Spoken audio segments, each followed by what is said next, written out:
ప్రజాసేవలోకి వచ్చినప్పుడు నా చిన్నతనంలో ఉద్యమాలు కావచ్చు, లేదా వివిధ రకాల సేవా కార్యక్రమాలు కావచ్చు, లేదా మొన్న వచ్చినటువంటి 2020లో వచ్చినటువంటి కరోనా కష్టకాలంలో కావచ్చు, ఎప్పుడు కూడా గుర్తింపు కావాలనో అవార్డ్స్ కావాలనో ఏదో ఎప్పుడు కోరుకోలేదు.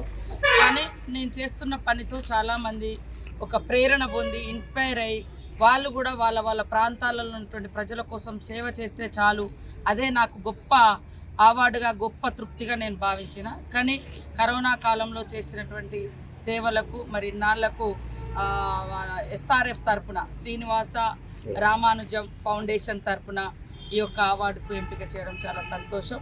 బట్ ఎప్పుడు కూడా మా శ్రమ మా పని ప్రజల కోసమే ఉంటుంది. చివరి వరకు కూడా ప్రజల కష్టాలు సుఖాలు పంచుకొని వాళ్ళతోటే జీవిస్తాం.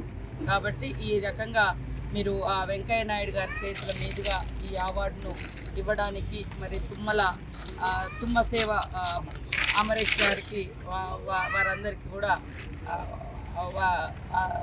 ఫౌండేషన్ వారికి ముఖ్యంగా ధన్యవాదాలు తెలియజేస్తాం.